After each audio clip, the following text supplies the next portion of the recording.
Boa noite, Barroca. Queria saber, além do Vila Nova, qual foi o maior adversário do Bahia dentro de campo? O nervosismo ou a ansiedade? Bem, boa noite. No meu entender, o Bahia teve um controle do jogo pela bola. A equipe do Vila Nova veio bastante fechada. A gente estava bastante preocupado em não dar oportunidade de contra-ataque para a equipe do Vila Nova. A gente conseguiu chegar bastante no terço final do campo, muito pelos lados, muito ali pelo lado de Jacaré e Luiz Henrique no primeiro tempo. Mas não conseguimos furar o bloqueio da equipe do Vila Nova no primeiro tempo. Voltamos para o segundo tempo e sofremos um gol muito cedo. E a partir desse momento você precisa tomar decisões, arriscar. A gente foi para cima, a gente criou as oportunidades, conseguimos empatar, tivemos a oportunidade de vencer.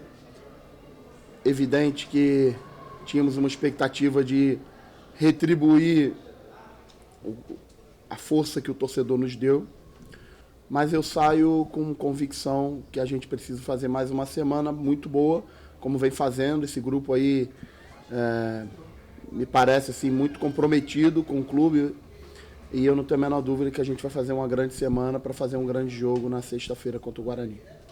Barroca, me parece que a sua lateral esquerda vem sendo uma preocupação, não que o Luiz Henrique venha comprometendo a tal ponto, mas pelo comportamento da torcida com relação a esse jogador.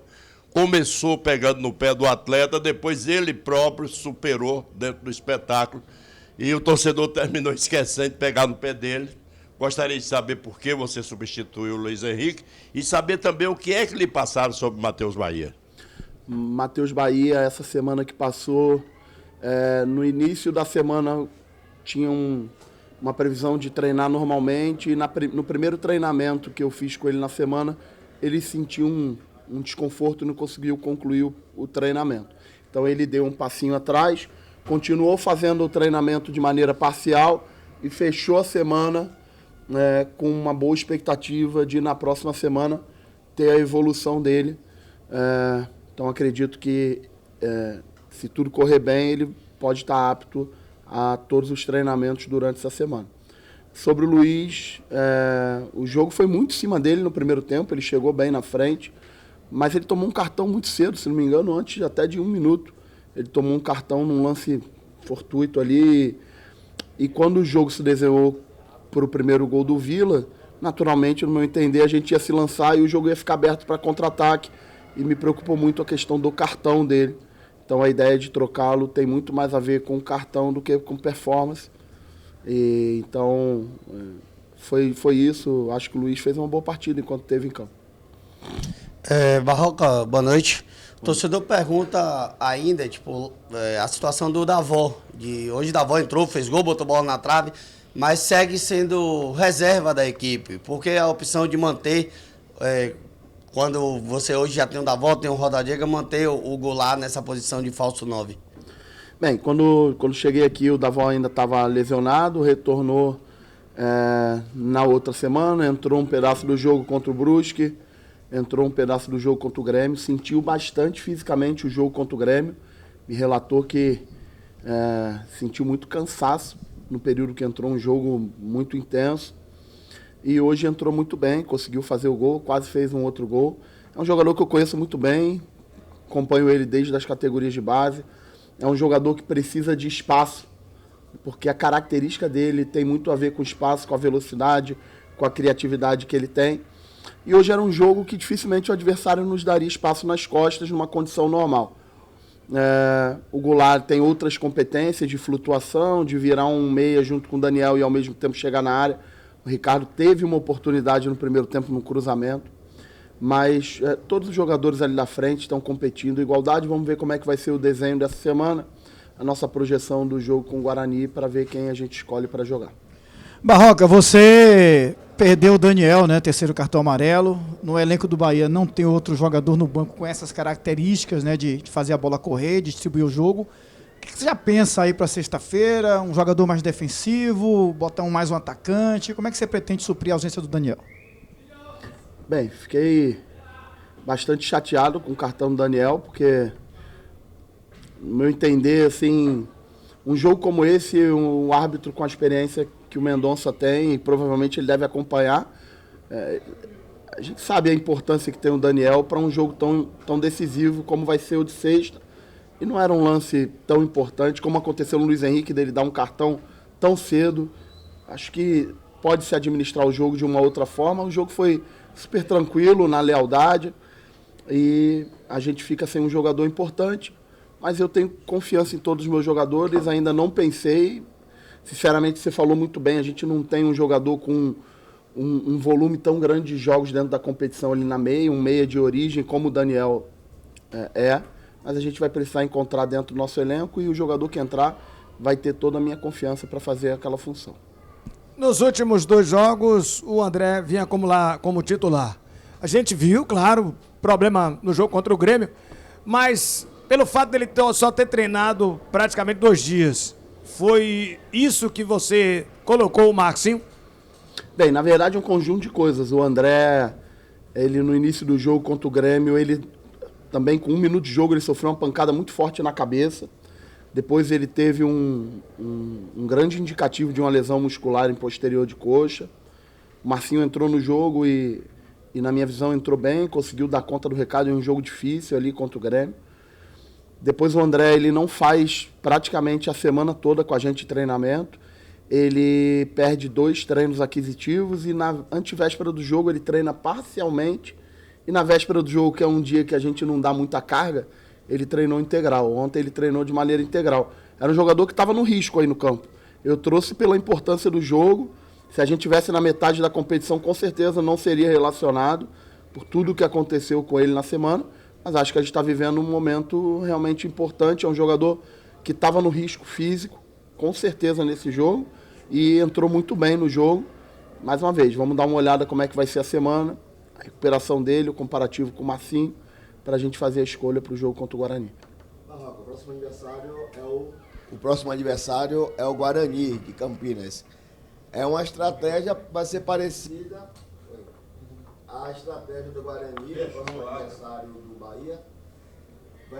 Deve vir com a estratégia parecida com a do Vila Nova, né? De marcação, forte, para não deixar o Bahia jogar dentro de casa. E o Guarani vem dos últimos 13 jogos, 9 vitórias e 2 seguidas, venceu o Cruzeiro lá. Como é que você pretende aí se livrar dessa marcação que vai ser parecida com a do Vila para tentar vencer o Guarani e garantir o acesso à Série A? Bem, eu conheço bem o Mozart foi meu assistente lá quando eu fui treinador do Coritiba. É um treinador muito competente, as equipes dele são bastante organizadas. Eu ainda não tive oportunidade de olhar o Guarani com a profundidade que ele merecia, porque estava realmente com foco aqui. Mas com certeza vamos ter que jogar no nosso limite. Um ponto bastante importante hoje é que a gente praticamente não deu chance alguma ao Vila Nova. O Vila Nova fez o gol e teve 2 chutes bloqueados. Um chute do Dentinho no primeiro tempo e um chute do Neto no segundo tempo. Mais nada. Acho que a gente teve um comportamento muito bom de controle sem dar muita oportunidade de contra-ataque para a equipe do Vila Nova. E a gente vai precisar continuar se desenvolvendo para que isso aconteça, para que a gente continue com o controle. Eu sempre entendo o controle do jogo que com 3 pontos. Ter a bola, jogar mais próximo do gol do adversário do que o adversário do seu gol e ter mais oportunidades de gol do que o adversário. Hoje, se não me engano, a gente terminou o jogo com 70% de posse. Tivemos 11 escanteios, 36 cruzamentos, um volume muito grande de controle, talvez sem tanta contundência, por muito mérito da defesa do Vila Nova, que marcou muito baixo. E a gente vai precisar ter um padrão de excelência para conseguir furar isso. Barroca, o Bahia tem tido posse de bola, é verdade, mas por vezes e em sua maioria uma posse de bola estéril, não uma posse de bola efetiva. Para mim, tocar para o lado e para trás não é uma posse de bola efetiva. É só uma posse, que não vai mudar em nada, né? E o Bahia tem feito isso, tem tido uma posse estéril. Seus laterais, por vezes, não cruzam. O Marcinho fez 2 cruzamentos e o Luiz mais um cruzamento no primeiro tempo que quase sai gol. Não seria mais...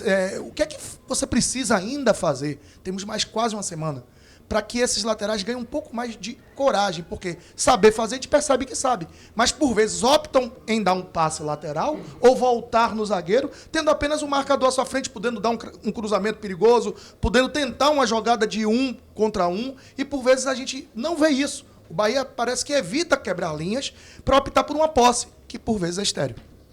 Eu concordo com você. No jogo de hoje, a equipe do Vila Nova, ela marcou, como falei, numa zona baixa. E se você for perceber, os principais cruzamentos da gente foram feitos pelos nossos atacantes de lado e não pelos nossos laterais.